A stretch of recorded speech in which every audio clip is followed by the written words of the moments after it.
നമ്മൾ അനിമേഷൻ കൊടുക്കുന്ന എങ്ങനെയാ, നമ്മൾ ഏത് ടെക്സ്റ്റിനാണോ അനിമേഷൻ എഫക്റ്റ് കൊടുക്കേണ്ടത് ആ ടെക്സ്റ്റ് നമ്മൾ സെലക്ട് ചെയ്തു. സെലക്ട് ചെയ്തിട്ട് അനിമേഷൻ എന്ന് പറഞ്ഞ ഓപ്ഷൻ ക്ലിക്ക് ചെയ്യും. അപ്പോൾ നമുക്ക് ഒരുപാട് ഓപ്ഷൻസ് അവൈലബിൾ ആണ്. ഇവിടെ ഒരു ഡ്രോപ്പ് ഡൗൺ ആരോ ഉണ്ട്, അതിൽ ക്ലിക്ക് ചെയ്യുമ്പോൾ ഒന്നിലധികം എഫക്ട്സ് നമുക്ക് അവിടെ കാണാൻ പറ്റുന്നുണ്ട്. ഈ മെയിനായിട്ട് മൂന്നെണ്ണമുള്ള ഒന്ന് എൻട്രൻസ്, എംഫസൈസ്, എക്സിറ്റ്, പിന്നെ മോഷൻ പാത്ത്. ഫോർത്ത് ഉണ്ട്, 4 ഉണ്ട്. Entrance, emphasis, exit, motion path. Entrance എന്ന് പറഞ്ഞാൽ എന്താ മീനിങ്? കേറി വരുന്ന തുടക്കം. അതന്നെ. അപ്പൊ അപ്പിയർ ചെയ്യുക അല്ലെങ്കിൽ എൻറ്റർ ചെയ്യുന്ന രീതിയിൽ നമുക്ക് എന്തെങ്കിലും കാണിക്കാൻ വേണ്ടിയിട്ടാണെങ്കിൽ നമ്മൾ അത് ഉപയോഗിക്കാം. എംഫസൈസ് എന്ന് പറഞ്ഞാലോ കേറി വന്നിട്ട് കറങ്ങോ ആടും എന്താ ചെയ്യുന്നത്. എംഫസൈസ് ചെയ്യാന്ന് പറയുമ്പോൾ മലയാളത്തിൽ അതിന്റെ മീനിങ് ഊന്നൽ കൊടുക്കാന്ന് പറയില്ലേ? എന്തെങ്കിലും നമുക്കൊരു കുറച്ചൊരു ഇമ്പോർട്ടന്റ് ആയിട്ട് പറയേണ്ടതുണ്ടെങ്കിൽ അതിന് ഊന്നൽ കൊടുത്ത് പറയാന്ന് പറയില്ലേ? അതെന്താ ഉദ്ദേശിച്ചെന്ന് മനസ്സിലായോ?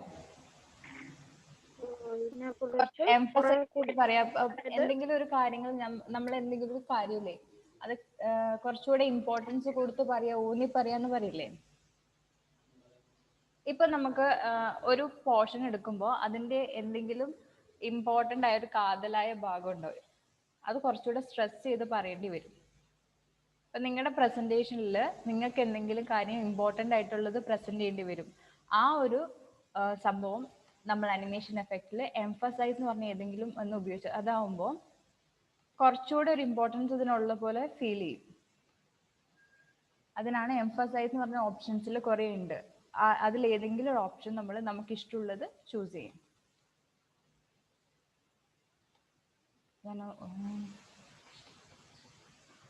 നമുക്ക് വെൽക്കംന് ഓരോന്നും എങ്ങനെ അത് എഫക്ട് ചെയ്ത് നോക്കാം.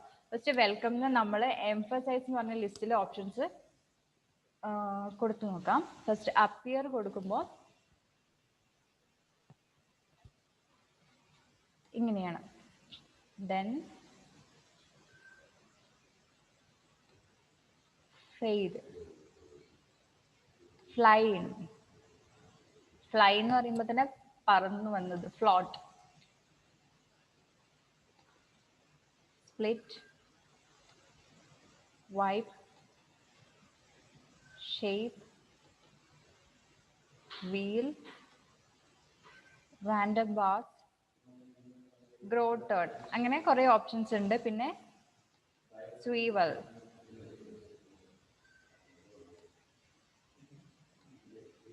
ബൗൺസ്. ഇതാണ് എൻട്രൻസിലെ അവൈലബിൾ ആയിട്ടുള്ള എഫക്ട്സ്. ഇനി എംഫസൈസ് കൊടുക്കുമ്പം എന്താ എംഫസൈസിൽ ഞാൻ ഫസ്റ്റ് ഓപ്ഷൻ പൾസാ കൊടുത്തത്. ജസ്റ്റ് ഒന്ന് ബീറ്റ് ചെയ്യുന്ന പോലെ പോയി.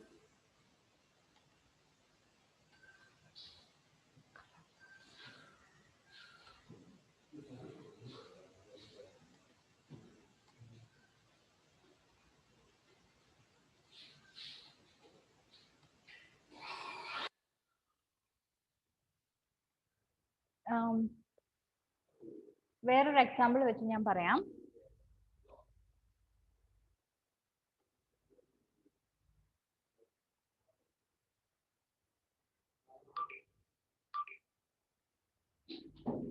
ഒരു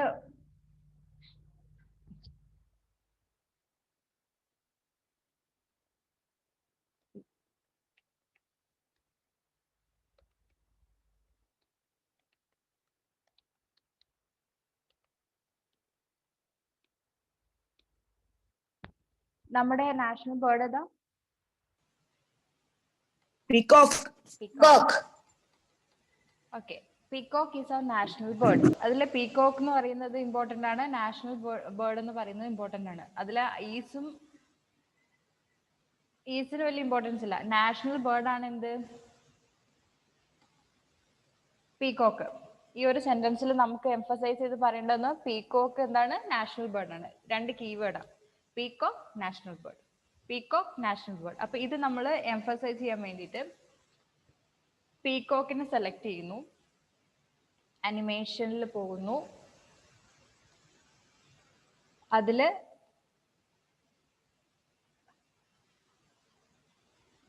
പീകോക്കിന്റെ മാത്രം പോരെ? മിസ് ഇത് അങ്ങനെയാവുള്ളൂ, അതായത് ഓക്കെ, അത് ഫുൾ ആയിട്ടാ സെലക്ട് ചെയ്ത് വരുന്നത് അല്ലേ? അത് വലുതാവുമ്പോ അങ്ങനെയാവുക. ഓക്കെ, അത് ഫുൾ സെന്റൻസ് ആയിട്ടാണ് വരുന്നത്. ഹെവൻ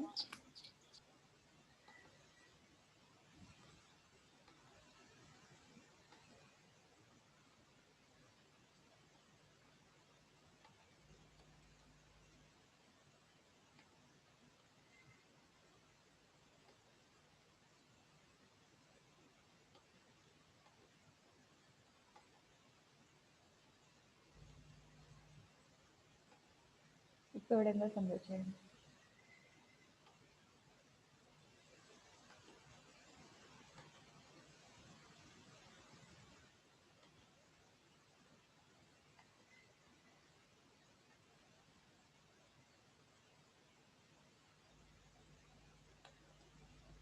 ഓക്കെ, ആ ഫുൾ സെന്റൻസിന് അത് എംഫസൈസ് ചെയ്ത് വന്നിട്ടുണ്ടല്ലേ, ആ ഒരു വേർഡ് ഞാൻ സെലക്ട് ചെയ്തെങ്കിലും.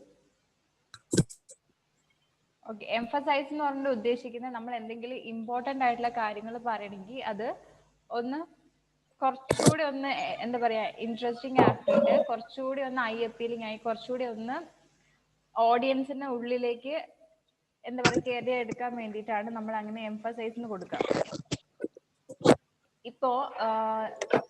ഇപ്പൊ ഞാൻ നിങ്ങൾക്ക് ക്ലാസ് എടുക്കാൻ വിചാരിച്ചോ. ക്ലാസ് എടുക്കുമ്പം ഈ അനിമേഷൻ കസ്റ്റം അനിമേഷനിൽ കുറെ ആ പേജ് നമ്പർ 60 കുറെ കാര്യങ്ങൾ പറയുന്നുണ്ട്. അതിലെല്ലാം ഒന്നും പഠിക്കേണ്ട ആവശ്യമില്ല. അതിങ്ങനെ കുറെ ഇൻട്രൊഡക്ടറി പാർട്ടും എല്ലാം ഉണ്ട്. പക്ഷെ നിങ്ങൾക്ക് വേണ്ട പോയിന്റ്സ് മാത്രം ഞാൻ നിങ്ങൾക്ക് എംഫസൈസ് ചെയ്ത് പറയാന്ന് ചെയ്യുന്നത്. ശരിക്കും പറഞ്ഞാൽ കസ്റ്റം അനിമേഷൻ എന്ന് പറഞ്ഞ ഒരു പാരഗ്രാഫ് ഉണ്ട് എൻ്റെ തൊട്ട് താഴെ. പക്ഷെ അതിൽ ഇമ്പോർട്ടൻ്റ് ആയിട്ടുള്ള പോയിന്റ്സ് എന്ന് പറയുന്നത് നിങ്ങൾക്ക് ടെക്സ്റ്റും ഗ്രാഫിക്സും ചാർട്ട്സും എല്ലാ ഒബ്ജക്ട്സും അനിമേറ്റ് ചെയ്യാൻ പറ്റും. അതാണ് മെയിൻ ഒബ്ജക്റ്റ്, മെയിൻ പോയിന്റ് അതിൽ. പിന്നെ എന്താ പറയാ സെക്കൻഡ് പോയിന്റ് നിങ്ങൾക്ക് അതിനകത്ത് വെച്ചാൽ നമ്മുടെ പ്രസന്റേഷനെ കുറച്ചുകൂടി ഇൻട്രസ്റ്റിംഗ് ആക്കാൻ വേണ്ടിയിട്ടാണ് നമ്മൾ കസ്റ്റം അനിമേഷൻ ഉപയോഗിക്കുന്നത്. അതാണ് അതിന്റെ സെക്കൻഡ് ഇമ്പോർട്ടൻറ്റ് പോയിന്റ്. പിന്നെ നമുക്ക് ഈ കസ്റ്റം അനിമേഷനിൽ ഓരോരോ ഒബ്ജക്റ്റും അല്ലെങ്കിൽ ഓരോ ടെക്സ്റ്റും ഓരോ ഇമേജും എങ്ങനെ അപ്പിയർ ചെയ്യണം എന്നുള്ളത് നമുക്ക് മാനേജ് ചെയ്യാൻ പറ്റും. അതാണ് തേർഡ് പോയിന്റ്. ആ 3 ഇമ്പോർട്ടൻറ്റ് പോയിന്റ് ആണ് ഒരു പാരാഗ്രാഫിൽ എക്സ്പ്ലെയിൻ ചെയ്തിരിക്കുന്നത്. ഒന്ന്, നമുക്ക് ടെക്സ്റ്റും ചാർട്ട്സും അത് ഒബ്ജക്ട്സ് പിക്ചർ എല്ലാം നമുക്ക് കസ്റ്റം അനിമേഷനിൽ എന്താ നമ്മുടെ പ്രസന്റേഷനിൽ അനിമേറ്റ് ചെയ്യാൻ പറ്റും. സെക്കൻഡ്, ആ ഒബ്ജക്റ്റ് അല്ലെങ്കിൽ ടെക്സ്റ്റ് അല്ലെങ്കിൽ പിക്ചർ എങ്ങനെ സ്ലൈഡിൽ അപ്പിയർ ചെയ്യണമെന്ന് നമുക്ക് അനിമേഷൻ വെച്ചിട്ട് പറഞ്ഞു കൊടുക്കാം, എന്താ പറയാ തീരുമാനിക്കാൻ പറ്റും. പിന്നെ ഈ അനിമേഷൻ നമ്മൾ ചെയ്യുന്നത് നമ്മുടെ പ്രസന്റേഷൻ കുറച്ചുകൂടെ ഇൻട്രസ്റ്റിംഗ് ആക്കാൻ വേണ്ടിയിട്ടാണ്. ഈ 3 പോയിന്റ് ആണ് ഫസ്റ്റ് പാരഗ്രാഫിൽ പറയുന്നത്. പിന്നെ ഒബ്ജക്റ്റ് അനിമേറ്റ് ചെയ്യാൻ വേണ്ടിയിട്ട് ഈ ടെക്സ്റ്റിൽ എഴുതിയ പോലെ കഷ്ടപ്പാടില്ല നമ്മൾക്ക് ചെയ്യാൻ വേണ്ടി. ചെയ്യുമ്പോൾ വളരെ സിമ്പിളാണ്. എഴുതിയത് വായിക്കുമ്പോൾ നമുക്ക് തന്നെ കൺഫ്യൂഷൻ തോന്നും, ദൈവം ഇത് ഭയങ്കര കഷ്ടപ്പാടാണല്ലോ, ഇതിപ്പോൾ എവിടെ പോയി തപ്പുന്നൊക്കെ. പക്ഷെ സിമ്പിളായിട്ട് നമ്മൾ ടെക്സ്റ്റ് എന്താണോ അനിമേറ്റ് ചെയ്യേണ്ടത് അത് സെലക്ട് ചെയ്തു, അനിമേഷൻ എന്ന് പറഞ്ഞ ഓപ്ഷൻ എടുത്തു. അപ്പോൾ തന്നെ കുറേ ഓപ്ഷൻസ് താഴേക്ക് വരും. താഴേക്ക് വരുമ്പോൾ ഇതിൽ നമുക്ക് ഏതാണോ ഇഷ്ടപ്പെട്ടത് അത് ജസ്റ്റ് ഒന്ന് ക്ലിക്ക് ചെയ്തു. ഇവിടെ പ്രിവ്യൂ എന്ന് പറഞ്ഞൊരു ഓപ്ഷൻ ഉണ്ട്. ആ പ്രിവ്യൂ ക്ലിക്ക് ചെയ്യുമ്പോൾ ഒന്നും മാറുന്നില്ലല്ലോ. നിങ്ങൾക്ക് മനസ്സിലാവുന്നില്ല? അത് മനസ്സിലായില്ല. ആ ക്ലിക്ക് ചെയ്യുമ്പോ മാറുന്നില്ല.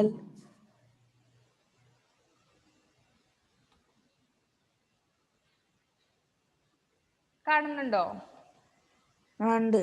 ഓക്കെ, അങ്ങനെയല്ല, ഇത് ഇങ്ങനെ ഇതുപോലെ തന്നെ ആവുന്നു. ഇതുപോലെ ശ്രീകുട്ടി ഇപ്പം വലുതാക്കുമ്പോ അത് അതുപോലെ തന്നെ നിൽക്കുന്ന കാണിച്ചോലെ തന്നെ. എനിക്ക് മനസ്സിലായില്ലോ നീ പറഞ്ഞത്. ശ്രീകുട്ടി മിസ് മറ്റേ അത് എഴുതിട്ടേ അങ്ങനെ എഴുതിട്ടേ അത് മാറ്റുമ്പോ അത് മാറുന്നില്ലല്ലോ. ഞാൻ അനിമേഷൻ എഫക്റ്റ് കൊടുക്കുന്ന ഇപ്പൊ ഞാൻ സ്പിൻ എന്ന് പറഞ്ഞ എഫക്റ്റാ കൊടുത്തേ. അതിന്റെ എഫക്റ്റ് കാണുന്നുണ്ടോ നിനക്ക്? അനിമേഷൻ കാണുന്നുണ്ടോ?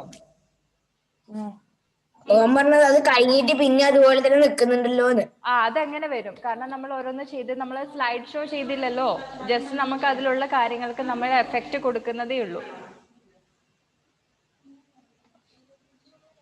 ഇപ്പൊ നമ്മൾ ജസ്റ്റ് ഈ ഒരു ടെക്സ്റ്റിന് മാത്രമേ അനിമേഷൻ കൊടുത്തിട്ടുള്ളൂ. ആ എഫക്റ്റ് മാത്രമേ ഇപ്പൊ അതിൽ കാണുന്നുള്ളൂ. അപ്പം നമുക്ക് ടെക്സ്റ്റ് ആഡ് ചെയ്തിട്ട് അനിമേഷൻ കൊടുക്കാൻ വേണ്ടിയിട്ട് ഇപ്പൊ നിങ്ങൾക്ക് മനസ്സിലായില്ലേ?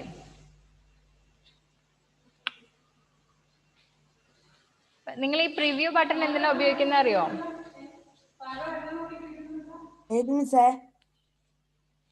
നമ്മൾ കൊടുത്ത അനിമേഷൻ എഫക്റ്റ് നമുക്കൊന്ന് കാണാൻ വേണ്ടിയിട്ടാ ഈ പ്രിവ്യൂ. നമ്മൾ എന്താ ചെയ്തു വെച്ചത് നമുക്ക് അറിയണല്ലോ.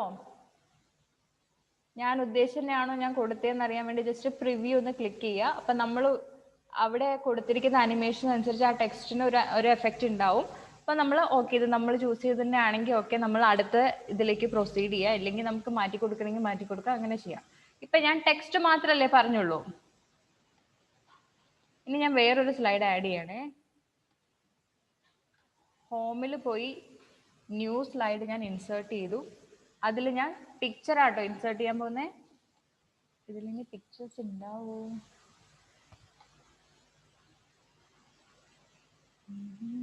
എന്റെ വോട്ടർ ഐ ഡി ഒക്കെ ഉണ്ട് പിക്ചർ ആയിട്ട്. പിക്ചേഴ്സ്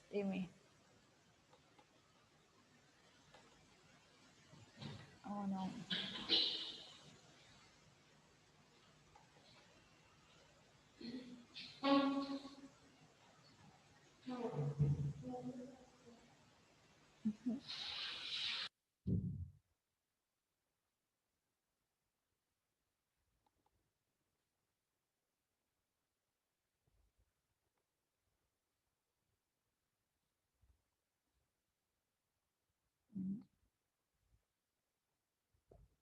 ഇതിൽ പിക്ചേഴ്സ് ഒന്നും ഇല്ലല്ലോടാ. ഞാനിപ്പോ എന്താ ചെയ്യാം? ഓക്കെ, വേറെ എന്തെങ്കിലും ആഡ് ചെയ്യാൻ പറ്റും.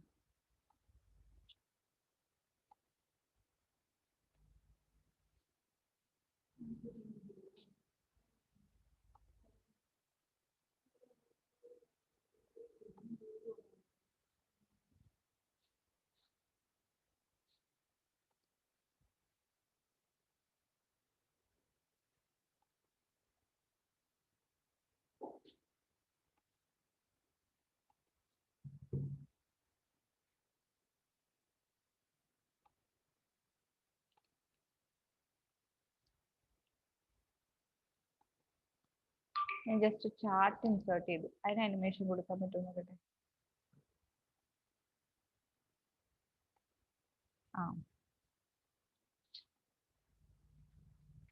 നിങ്ങൾക്ക് ഒരു സ്ലൈഡിലേക്ക് എന്തൊക്കെ ഇൻസേർട്ട് ചെയ്യാം?